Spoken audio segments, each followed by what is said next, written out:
एक ओंकार सतनाम करता पुरख निरभਉ निरवैर अकाल मूरत आजुनी सैभंग गुर प्रसाद जप आद सच जुगाद सच है भी सच नानक होसी भी सच डंडौत बंदन अनक बार सर्ब कला समरथ डोलन ते राखो प्रभु नानक दे कर हथ सतनाम वाहिगुरु सतनाम वाहिगुरु।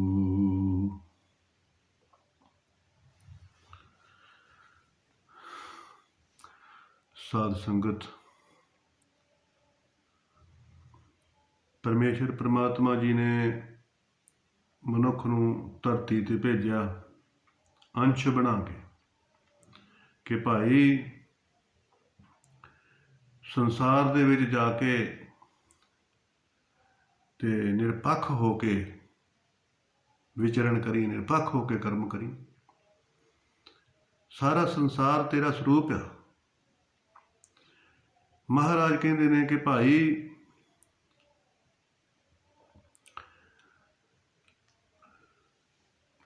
खात बरतत बिलशत रहे टूट ना जाहे भंडार हर हर जपत अनेक जन नानक नाम शुमार। कहते कि टूट ना जाहे भंडार। परमात्मा का सिमरन करेगा, परमात्मा नूं हाजर नाजर समझेगा तो संसार के सारे पदार्थ जिहड़े ने वो बने रहणगे। भाई सुख शांति बनी रहेगी। प्राणी कछु ना चेतनी मद माया के अंध कहो नानक बिन हर भजन परत ताहे जम फंद। तो इस देही में तेरी सिकदारी अवर जून तेरी पनिहारी। परमेश्वर परमात्मा जी ने मनुख नूं राजा बना के भेजा। इसे करके ही राज जो शादी हो जाती है तो राज बन जाता। राज योग दियन गुरु रामदास। ते भाई जिस तरह देश का राजा हुंदा इस तरह घर का जिहड़ा मुखिया हुंदा वो छोटा जिहा राजा हुंदा। घर के परिवारक मैंबरां ते उहदा हुक्म चलदा। ते जिस तरह देश का राजा जद ही निरपक्ष रहेगा, सब नाल इक्को जिहा व्यवहार करूगा ते प्रजा सत्कार करदी है। इसे तरह ही घर का मुखिया जिहड़ा वो भी सारे परिवारक मैंबरां दे नाल जद ही इक्को जिहा व्यवहार करेगा तो फिर सारे मैंबर जिहड़े ने भाई उहदा सत्कार करते हैं। तो इसे करके ही फिर जदों वो गृहस्थी योग धर्मी बन जाता, सब नाल इक्को जिहा व्यवहार करता, सेवा करता, सिमरन करता, परोपकार करता, तो फिर वो राज योग बन जाता उहदा ते वो फिर मुक्त हो जाता। तो महाराज कहते हैं कि ऐसा जीवन जिहड़ा वो जीना चाहिए। पर जिस तरह एक बारी दो किसान भरा सी पिंड दे विच इकट्ठे रहिंदे सीगे भरा, एक बड़ा सी एक छोटा सी।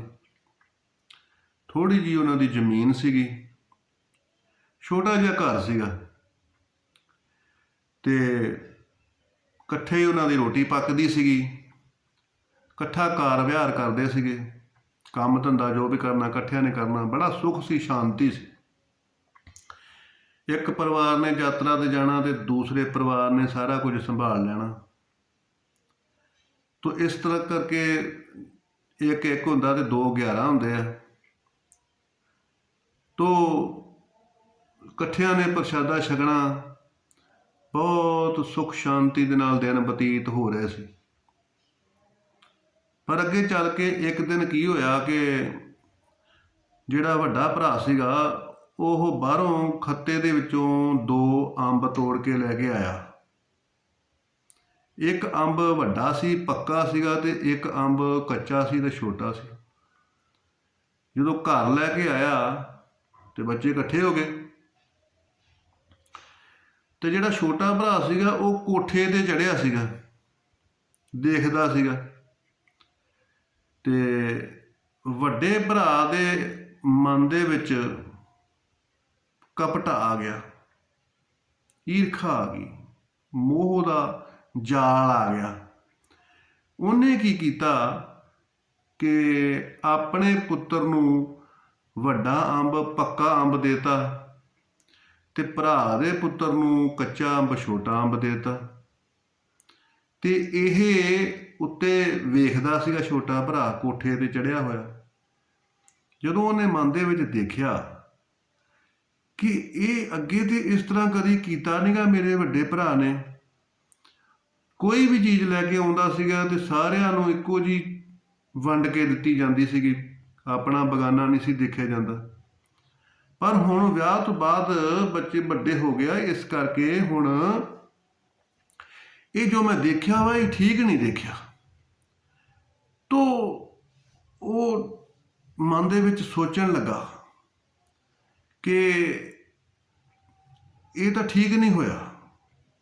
ਦਵਾ ਦਵਾ ਪੌੜੀਆਂ ਥੱਲੇ ਉਤਰਿਆ, ਆਣ ਕੇ ਭਰਾ ਦੇ ਪੈਰੀਂ ਹੱਥ ਲਾਇਆ ਤੇ ਭਰਾ ਨੂੰ ਕਹਿਣ ਲੱਗਾ ਕਿ ਭਾਈ ਸਾਹਿਬ, ਆ ਮੈਂ ਕੀ ਦੇਖਿਆ? ਤੁਸੀਂ ਇਹ ਈਰਸ਼ਾ ਕੀਤੀ ਹੈ, ਤੁਹਾਡੇ ਮਨ ਦੇ ਵਿੱਚ ਕਪਟ ਆਇਆ, ਆਪਣੀ ਪ੍ਰਤੀਤ ਆਪ ਹੀ ਖੋਵੇ, ਬਹੁਰ ਇਸਕਾ ਵਿਸ਼ਵਾਸ ਨਾ ਹੋਵੇ। ਕਿ ਤੁਸੀਂ ਆਪਣੀ ਪ੍ਰਤੀਤੀ ਖੋ ਦਿੱਤੀ ਆ। ਜਿੰਨਾ ਚਿਰ ਤੁਸੀਂ ਸਾਰਿਆਂ ਦੇ ਨਾਲ ਇੱਕ ਸਮ ਵਿਵਹਾਰ ਕਰਦੇ ਸੀਗੇ, ਉਹਨਾਂ ਚਿਰ ਤੁਸੀਂ ਸਤਿਕਾਰੇ ਸੀ, ਮੁਖੀਏ ਸੀ। ਪਰ ਹੁਣ ਤੁਹਾਡੇ ਮਨ ਦੇ ਵਿੱਚ ਕਪਟ ਆ ਗਿਆ ਵਾ, ਸ਼ੰਕਾ ਆ ਗਿਆ, ਤੁਸੀਂ ਆਪਣਾ ਵਿਸ਼ਵਾਸ ਗਵਾ ਲਿਆ ਵਾ, ਤੇ ਅੱਗੇ ਪਤਾ ਨਹੀਂ ਕੀ ਕਰੋਗੇ ਕੀ ਨਾ ਕਰੋਗੇ। ਤੋ ਇਸ ਕਰਕੇ ਮੈਂ ਹੁਣ ਤੁਹਾਡੇ ਨਾਲ ਨਹੀਂ ਰਹਿਣਾ, ਤੇ ਇਸ ਕਰਕੇ ਸਭ ਕੁਛ ਹੀ ਵੰਡਣਾ। ਉਹਨੂੰ ਸਮਝਾਇਆ, ਕਹਿੰਦਾ ਨਹੀਂ ਹੁਣ ਮੈਂ ਨਾਲ ਨਹੀਂ ਰਹਿ ਸਕਦਾ। ਤੋ ਇਸ ਕਰਕੇ ਫਿਰ ਉਹਨਾਂ ਨੇ ਉਹ ਜਿਹੜਾ ਘਰ ਸੀਗਾ ਉਹਦੇ ਵਿੱਚ ਕੰਧ ਮਾਰੀ ਤੇ ਜ਼ਮੀਨ ਵੀ ਵੰਡ ਲਈ। ਥੋੜਾ ਥੋੜਾ ਉਹਨਾਂ ਨੂੰ ਘਰ ਆ ਗਿਆ।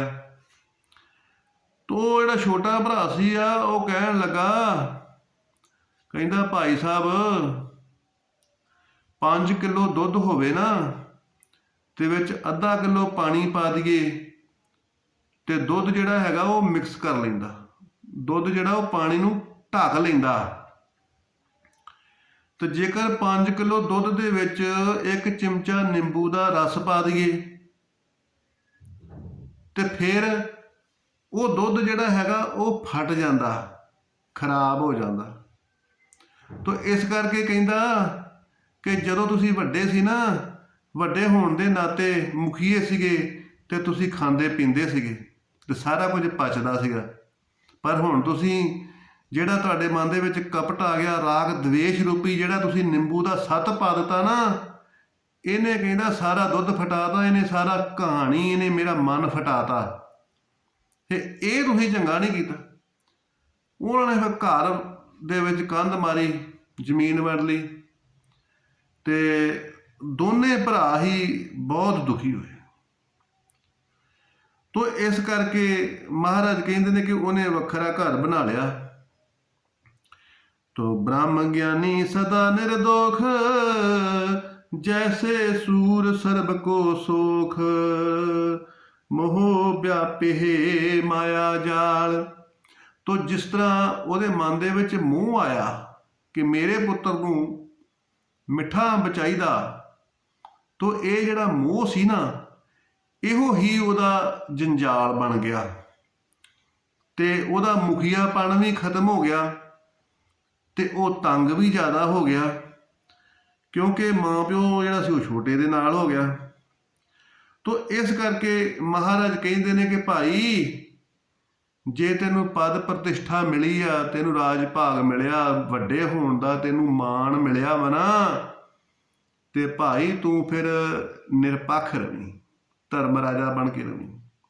ਰਾਗ ਦਵੇਸ਼ ਨਾ ਕਰੀ, ਈਰਖਾ ਵਖੀਲੀ ਨਾ ਕਰੀ, ਸਭ ਪਰਿਵਾਰ ਦੇ ਮੈਂਬਰਾਂ ਦੇ ਨਾਲ ਇੱਕੋ ਜਿਹਾ ਵਰਤਾਰ ਕਰੀ, ਤੇ ਸੰਸਾਰ ਵਿੱਚ ਵੀ ਤੇ ਨਿਰੰਕਾਰ ਦੇ ਵਿੱਚ ਦੋਨਾਂ ਥਾਵਾਂ ਦੇ ਉੱਤੇ ਤੂੰ ਇੱਜ਼ਤ ਪਾਏਗਾ, ਸੁਖੀ ਹੋ ਜਾਏਗਾ, ਸ਼ਾਂਤੀ ਮਿਲੂਗੀ ਤੈਨੂੰ। ਤੋ ਇਸ ਕਰਕੇ ਜਿਹੜਾ ਮੋਹ ਆ ਤੇ ਲਾਲਚ, ਇਹਨੂੰ ਤਿਆਗ ਕੇ ਤੇ ਸਾਰਿਆਂ ਦੇ ਨਾਲ ਇੱਕੋ ਜਿਹਾ ਵਿਵਹਾਰ ਕਰਕੇ ਤੇ ਭਾਈ ਪ੍ਰਸੰਨ ਰਹੋ। ਤੂੰ ਇਸ ਤਰ੍ਹਾਂ ਆਪਣਾ ਜੀਵਨ ਸਫਲਾ ਕਰ ਸਕਦਾ। ਤੋ ਕਹਿੰਦੇ ਕਿ ਜਿਸ ਤਰ੍ਹਾਂ ਪੁਰਸ਼ ਹੁੰਦਾ ਇਸਤਰੀ ਦੇ ਨਾਲ ਵਿਆਹ ਕਰਾਉਂਦਾ, ਤੇ ਵਿਆਹ ਤੋਂ ਬਾਅਦ ਫਿਰ ਉਹਦੇ ਗਰਭਾਧਾਨ ਦੇ ਵਿੱਚ ਜਦੋਂ ਫਿਰ ਪੁੱਤਰ ਪੈਦਾ ਹੁੰਦਾ ਤੇ ਫਿਰ ਪਿਤਾ ਕਹਾਉਂਦਾ। ਤੋ ਇਸੇ ਤਰ੍ਹਾਂ ਹੀ ਜਿਹੜਾ ਪਰਮ ਪਿਤਾ ਵਾ ਪਰਮਾਤਮਾ, ਤੋ ਸਾਰੀ ਪ੍ਰਕਿਰਤੀ ਜਿਹੜੀ ਆ ਨਾ, ਇਹ ਇਸਤਰੀ ਰੂਪ ਦੇ ਵਿੱਚ ਆ, ਤੇ ਪਰਮਾਤਮਾ ਇਹਦੇ ਨਾਲ ਰਿਐਕਸ਼ਨ ਕਰਦਾ, ਗਰਭਾਧਾਨ ਕਰਦਾ, ਤੇ ਤਾਂ ਹੀ ਫਲਾਂ ਦੇ ਵਿੱਚ ਰਸ ਪੈਂਦਾ, ਸਬਜ਼ੀਆਂ ਵੱਧਦੀਆਂ ਫੁੱਲਦੀਆਂ। ਹਰ ਪਲ ਪ੍ਰਕਿਰਤੀ ਜਿਹੜੀ ਹੈਗੀ ਨਾ, ਉਹ ਵੱਧਦੀ ਫੁੱਲਦੀ ਆ। ਫੁੱਲ ਖਿੜਦੇ ਨੇ, ਫੁੱਲਾਂ ਦੇ ਵਿੱਚ ਮਹਿਕ ਵੱਧਦਾ, ਫਲਾਂ ਦੇ ਵਿੱਚ ਰਸ ਪੈਂਦਾ। ਇਹ ਪਹਿਲੋਂ ਰਸ ਨਹੀਂ ਸੀ ਹੈਗਾ, ਬਾਅਦ ਦੇ ਵਿੱਚ ਫਲ ਆ ਗਿਆ।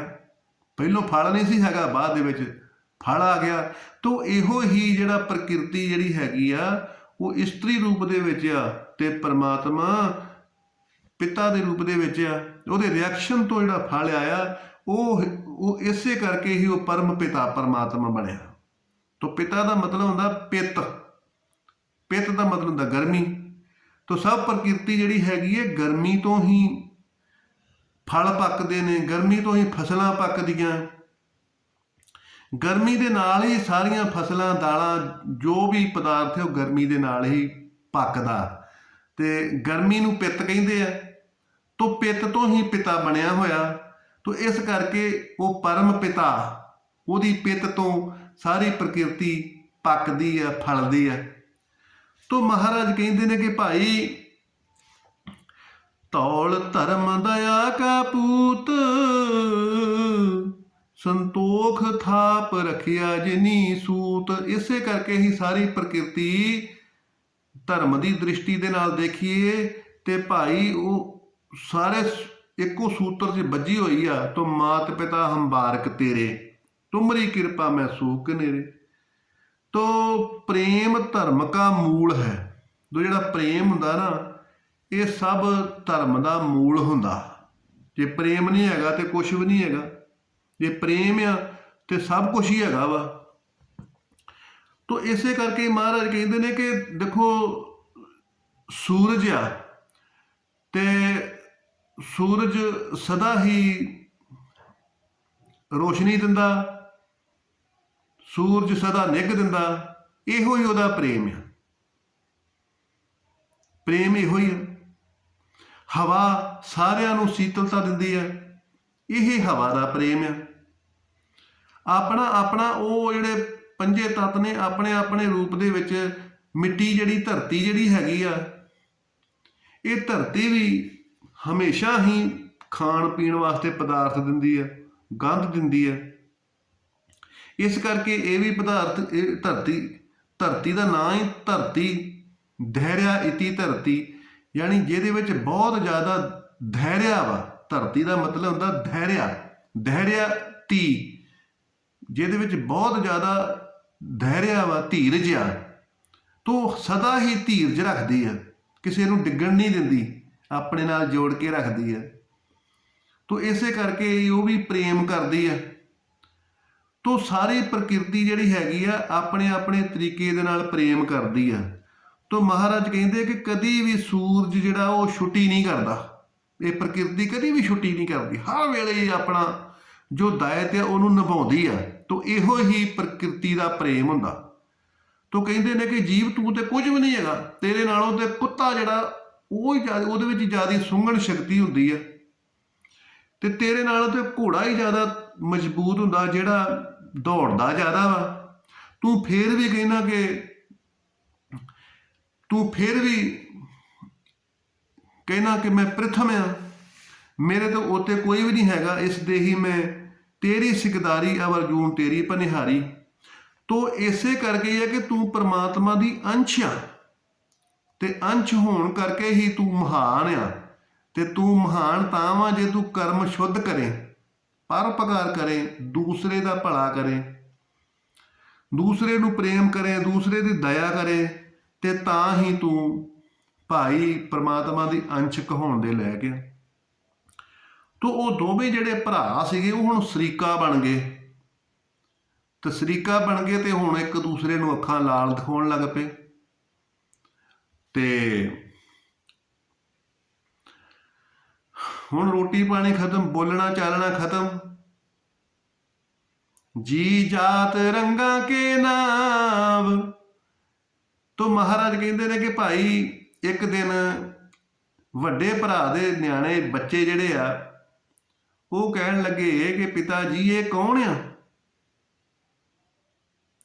ਤੇ ਉਹ ਕਹਿਣ ਲੱਗਾ ਕਿ ਇਹ ਹਰ ਵੇਲੇ ਜਿਹੜਾ ਮੇਰਾ ਭਰਾ ਵਾ ਨਾ, ਇਹ ਹਰ ਵੇਲੇ ਚਾਂ ਚਾਂ ਕਰਦਾ ਰਹਿੰਦਾ ਵਾ ਕਿ ਵੱਡੇ ਨੂੰ ਜ਼ਿਆਦਾ ਮਿਲ ਗਿਆ।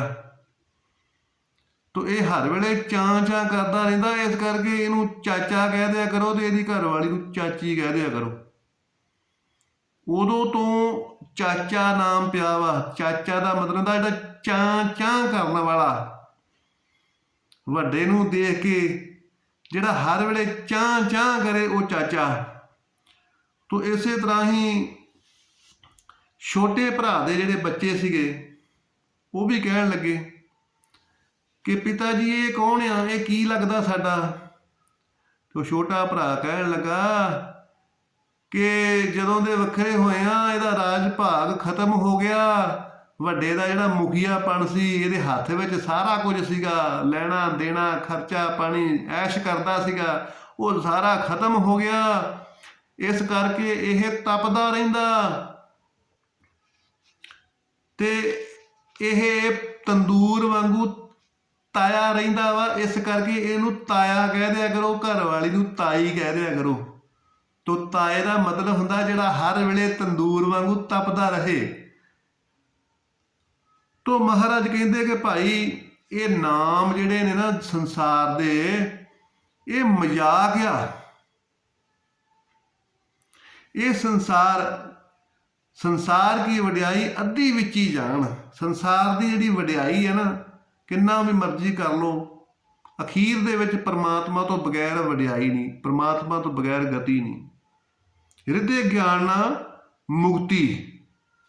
ਤੋ ਕਹਿੰਦੇ ਗਿਆਨ ਅੰਜਨ ਗੁਰਦੀਆ ਅਗਿਆਨ ਅੰਧੇਰ ਵਿਨਾਸ਼, ਹਰ ਕਿਰਪਾ ਤੇ ਸੰਤ ਭੇਟਿਆ ਨਾਨਕ ਮਨ ਪ੍ਰਕਾਸ਼।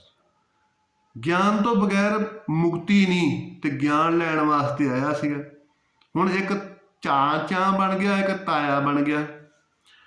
ਤੋ ਇਸ ਕਰਕੇ ਮਹਾਰਾਜ ਕਹਿੰਦੇ ਨੇ ਕਿ ਭਾਈ ਦੋਨੇ ਹੀ ਦੂਰ ਹੋ ਗਏ, ਪਰ ਉਹਨਾਂ ਨੂੰ ਕਰਨਾ ਕੀ ਸੀਗਾ? ਮਿੱਠਤ ਨੀਵੀਂ ਨਾਨਕਾ ਗੁਣ ਚੰਗਿਆਈਆਂ ਤਤ। ਉਹਨਾਂ ਨੇ ਭਾਈ ਸੁਭਾਅ ਮਿੱਠਾ ਕਰਕੇ, ਵੱਡੇ ਨੇ ਸੁਭਾਅ ਮਿੱਠਾ ਰੱਖ ਕੇ, ਸਾਰੇ ਪਰਿਵਾਰਕ ਮੈਂਬਰਾਂ ਦਾ ਨਾਲ ਇੱਕੋ ਜਿਹਾ ਵਿਵਹਾਰ ਕਰਕੇ ਤੇ ਸਾਰਿਆਂ ਨੂੰ ਸੁੱਖ ਸ਼ਾਂਤੀ ਦੇਣੀ ਸੀਗੀ। ਤੇ ਆਪਣਾ ਜਿਹੜਾ ਉਹਨੇ ਸਤਿਕਾਰ ਸੀਗਾ ਉਹਨੂੰ ਬਰਕਰਾਰ ਰੱਖਣਾ ਸੀਗਾ, ਪਰ ਉਹ ਮਾਇਆ ਦੇ ਚੱਕਰ ਦੇ ਵਿੱਚ ਪੈ ਗਿਆ।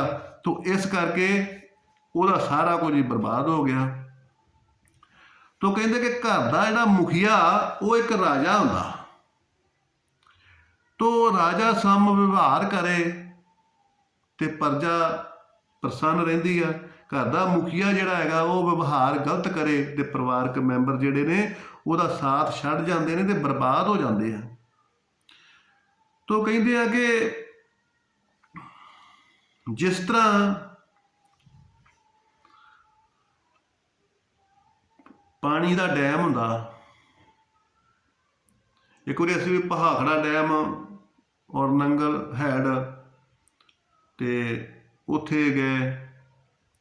ਉਹਦਾ ਪਾਣੀ ਥੋੜ੍ਹਾ ਥੋੜ੍ਹਾ ਥੱਲਿਓਂ ਲੀਕ ਸੀ। ਪੁੱਛਣ ਤੇ ਵੀ ਇਹ ਪਾਣੀ ਲੀਕ ਕਿਉਂ ਆ, ਤੇ ਉਹ ਕਹਿਣ ਲੱਗੇ ਕਿ ਇਹ ਪਾਣੀ ਜਿਹੜਾ ਨਾ ਥੋੜ੍ਹਾ ਥੋੜ੍ਹਾ ਛੱਡਣਾ ਪੈਂਦਾ, ਜੇ ਨਾ ਛੱਡਿਆ ਜਾਵੇ ਤਾਂ ਫਿਰ ਗੈਸ ਭਰ ਕੇ ਤੇ ਵਿਸਫੋਟ ਹੋ ਜਾਏਗਾ, ਸਭ ਕੁਝ ਰੁੜ ਜਾਏਗਾ। ਤੋ ਇਸ ਕਰਕੇ ਡੈਮ ਦਾ ਪਾਣੀ ਜਿਹੜਾ ਉਹ ਥੋੜ੍ਹਾ ਥੋੜ੍ਹਾ ਛੱਡਣਾ ਪੈਂਦਾ। ਜੇਕਰ ਪਾਣੀ ਛੱਡਿਆ ਹੀ ਨਾ ਜਾਵੇ ਤੇ ਪਿੱਛੋਂ ਪਾਣੀ ਆਈ ਜਾਣਾ, ਤੇ ਪਾਣੀ ਜਦੋਂ ਓਵਰ ਹੋ ਜਾਣਾ ਤੇ ਫਿਰ ਬੰਨ੍ਹ ਵੀ ਟੁੱਟ ਜਾਏਗਾ ਤੇ ਸਾਰਾ ਕੁਝ ਹੀ ਬਰਬਾਦ ਹੋ ਜਾਏਗਾ, ਰਹਿਣਾ ਹੀ ਕੁਛ ਨਹੀਂਗਾ। ਤੇ ਇਸ ਕਰਕੇ ਡੈਮ ਨੂੰ ਸੁਰੱਖਿਅਤ ਰੱਖਣ ਵਾਸਤੇ ਥੋੜ੍ਹਾ ਥੋੜ੍ਹਾ ਪਾਣੀ ਜਿਹੜਾ ਉਹਨੂੰ ਬਾਹਰ ਕੱਢਣਾ ਪੈਂਦਾ, ਤਾਂ ਸੁਰੱਖਿਅਤ ਬਚਦਾ। ਤੋ ਇਸ ਕਰਕੇ ਇਹ ਜਿਹੜਾ ਗ੍ਰਸਤੀ ਘਰ ਹੁੰਦਾ, ਇਹਦੇ ਵਿੱਚ ਜਿਹੜੀ ਪਵਿੱਤਰ ਕਮਾਈ ਆਉਂਦੀ ਆ, ਇਹ ਵੀ ਇੱਕ ਡੈਮ ਵਾਂਗੂ ਆ। ਤੇ ਇਸ ਘਰ ਦੇ ਵਿੱਚੋਂ ਭਾਈ ਜੇਕਰ ਦੁਖੀਆਂ ਵਾਸਤੇ, ਧਰਮ ਵਾਸਤੇ ਕੁਝ ਨਾ ਕੁਝ ਹਿੱਸਾ ਨਿਕਲਦਾ ਵਾ ਤੇ ਫਿਰ ਘਰ ਸੁਰੱਖਿਅਤ ਆ, ਸੁੱਖ ਸ਼ਾਂਤੀ ਬਣੀ ਰਹੇਗੀ। ਤੇ ਜੇਕਰ ਘਰ ਦੇ ਵਿੱਚ ਮੈਲੀ ਕਮਾਈ ਆਉਂਦੀ ਆ ਤੇ ਕੋਈ ਦੁਖੀਆਂ ਵਾਸਤੇ ਜਾਂ ਧਰਮ ਵਾਸਤੇ ਨਹੀਂ ਨਿਕਲਦੀ, ਤਾਂ ਫਿਰ ਉਹ ਇੱਕ ਦਿਨ ਇਕੱਠਾ ਹੋ ਜਾਏਗਾ, ਵਿਸਫੋਟ ਹੋ ਜਾਏਗਾ, ਸਭ ਕੁਝ ਬਰਬਾਦ ਹੋ ਜਾਏਗਾ, ਸੁਖ ਸ਼ਾਂਤੀ ਖਤਮ ਹੋ ਜਾਏਗੀ। ਤੋ ਮਹਾਰਾਜ ਕਹਿੰਦੇ ਨੇ ਕਿ ਭਾਈ ਘਰ ਦੇ ਵਿੱਚ ਗੁਰੂ ਮਹਾਰਾਜ ਨੇ ਆਖਿਆ ਸੀ ਕਿ ਘਰ ਘਰ ਹੋਵੇ ਧਰਮਸਾਲ, ਕੀਰਤਨ ਹੋਵੇ ਸਦਾ ਵਸੋ। ਗੁਰੂ ਨਾਨਕ ਦੇਵ ਜੀ ਨੇ ਆਖਿਆ ਸੀ ਨਾ ਕਿ ਸਿੱਖੋ ਘਰ ਨੂੰ ਧਰਮਸ਼ਾਲਾ ਬਣਾਓ, ਇਹਦੇ ਵਿੱਚ ਧਰਮ ਦੀ ਕਮਾਈ ਕਰੋ, ਸੇਵਾ ਕਰੋ, ਸਿਮਰਨ ਕਰੋ, ਦਾਨ ਕਰੋ, ਪੁੰਨ ਕਰੋ, ਭਲਾ ਕਰੋ, ਪਰਉਪਕਾਰ ਕਰੋ ਤੇ ਪੁੰਨ ਕਮਾਓ, ਤੇ ਭਾਈ ਆਪਣਾ ਜਿਹੜਾ ਜੀਵਨ ਆ ਉਹ ਸਫਲ ਬਣਾਓ। ਤੋ ਇਸ ਕਰਕੇ ਗੁਰੂ ਨਾਨਕ ਦੇਵ ਸੱਚੇ ਪਾਤਸ਼ਾਹ ਜੀ ਦੇ ਉਪਦੇਸ਼ ਤੇ ਚੱਲਣਾ ਔਰ ਅੰਮ੍ਰਿਤ ਵੇਲੇ ਉੱਠਣਾ, ਇਸ਼ਨਾਨ ਪਾਨ ਕਰਕੇ ਪਰਮਾਤਮਾ ਨੂੰ ਯਾਦ ਕਰਨਾ, ਉਹਦੇ ਗੁਣਾਂ ਨੂੰ ਯਾਦ ਕਰਨਾ, ਤੇ ਪਵਿੱਤਰ ਕਮਾਈ ਕਰਕੇ ਕਾਲ ਖਾਏ ਕਿਛ ਹੱਥੋਂ ਦੇ, ਨਾਨਕ ਰਾਹ ਪਛਾਣੇ ਸੇ। ਉਹ ਪਹਿਲੋਂ ਲੋੜਵੰਦਾਂ ਨੂੰ ਧਰਮ ਦੇ ਨਾਂ ਦੇ ਉੱਤੇ ਦੇ ਕੇ ਤੇ ਬਚਿਆ ਹੋਇਆ ਸ਼ੇਸ਼ ਜਿਹੜਾ ਹੈਗਾ ਉਹ ਆਪ ਗ੍ਰਹਿਣ ਕਰਨਾ। ਤੋ ਇਸ ਤਰ੍ਹਾਂ ਕਰਕੇ ਮਨੁੱਖ ਪਰਮਾਤਮਾ ਦੀ ਅੰਸ਼ ਕਹਾਏਗਾ ਤੇ ਉਹਦਾ ਫਿਰ ਜੀਵਨ ਸਫਲਾ ਹੋ ਜਾਏਗਾ। ਤੇ ਲੋਕ ਸੁਖੀਏ ਪਰਲੋਕ ਸੁਹੇਲੇ, ਨਾਨਕ ਹਰ ਪ੍ਰਭ ਆਪੇ ਮੇਲੇ। ਨਾਨਕ ਨਾਮ ਚੜ੍ਹਦੀ ਕਲਾ, ਤੇਰੇ ਭਾਣੇ ਸਰਬੱਤ ਦਾ ਭਲਾ।